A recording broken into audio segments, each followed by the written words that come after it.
गुरुर्ब्रह्मा गुरुर्विष्णु गुरुर्देवो महेश्वरः गुरुर्साक्षात् परब्रह्म तस्मै श्री गुरुवे नमः। 13वां अध्याय पुनीत आत्माओं। इस आज के अध्याय का नाम है क्षेत्र क्षेत्रज्ञ विभाग योग।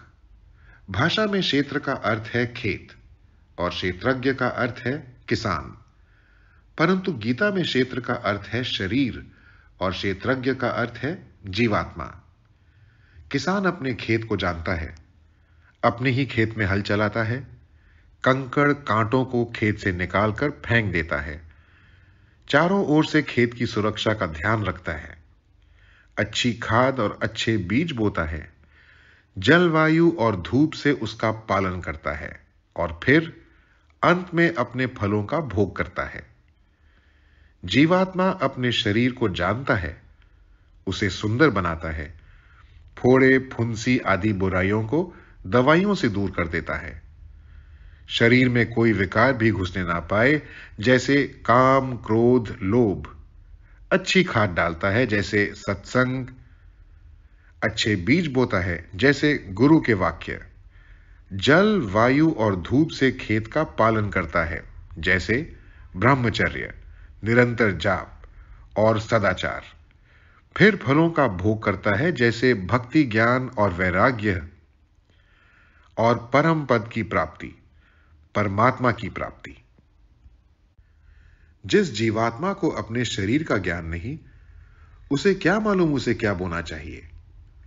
उसको एग्रीकल्चर कॉलेज में जाकर एक ज्ञानी किसान से ज्ञान प्राप्त करना चाहिए। ठीक ऐसे ही उच्च महात्माओं से गीता शास्त्र सीखकर अपने शरीर रूपी विशाल क्षेत्र से अमर फल की खेती द्वारा अमृतत्व की प्राप्ति कर सके। शरीर का ज्ञान गीता में इस प्रकार बताया गया है।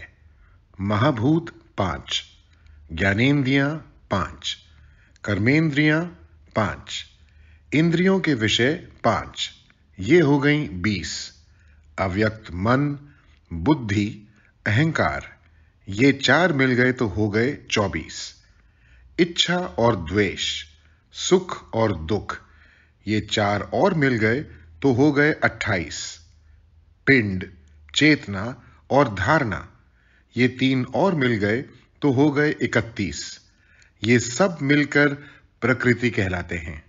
और ये प्रकृति बदलती रहती है, सदा एक सी नहीं रहती, इसलिए विकार वाली प्रकृति कहलाती है।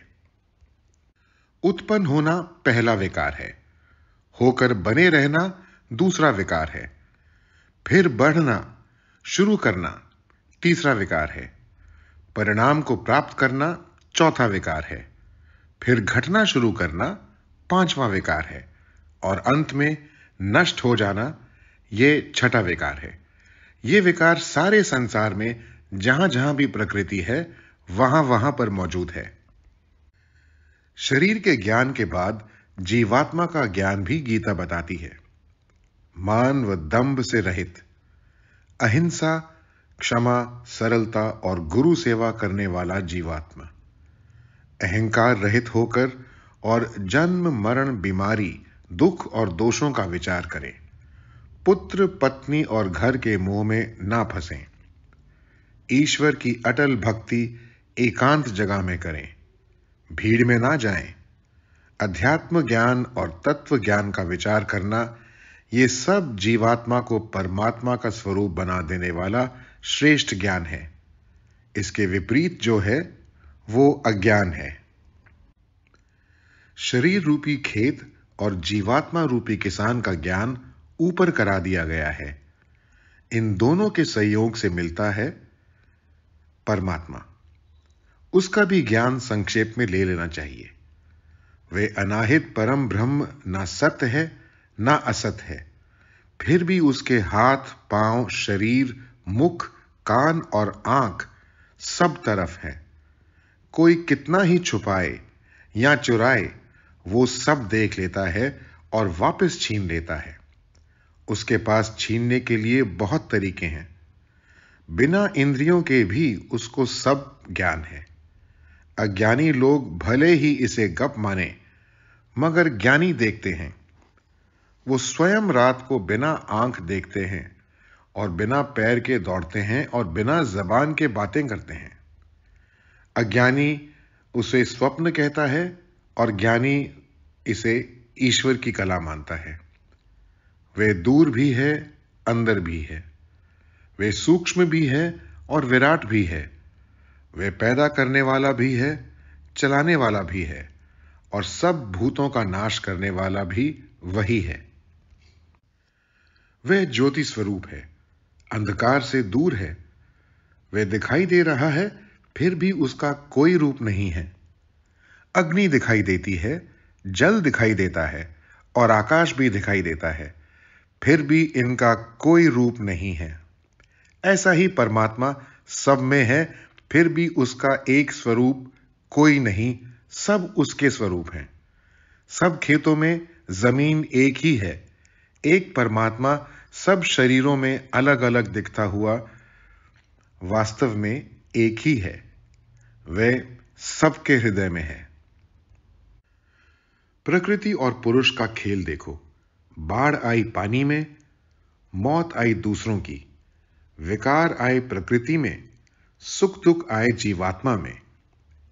जीवात्मा देह में रहकर विकारों में फंसता है, उसका स्वाद लेता है और फिर विकारों के वश में पकड़कर विकारी देह को प्राप्त होता है।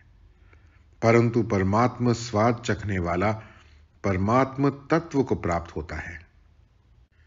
आकाश सर्वत्र है, फिर भी किसी के संग दोष से वह कलंकित नहीं होता।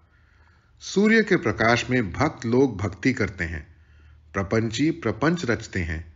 सूर्य इन दोनों से निर्लेप रहता है। गीता भक्त यदि गीता के इस ज्ञान को जानकर संसार के प्रपंचियों के प्रपंच से परे रहेंगे, तो भी पुण्य और पाप को स्पर्श नहीं करेंगे। ये सभी प्रकृति के विकारों में प्रकृति का ही खेल हो रहा है। मेरा इससे कोई संबंध नहीं है। ऐसा ज्ञान चक्षु वाला प्रकृति के बंधन से मुक्त हो जाता है और गीता वक्ता आनंद कंद भगवान श्री कृष्णचंद्र महाराज के चरणों की अटल भक्ति को प्राप्त करता है। हरि ओम तत्सत।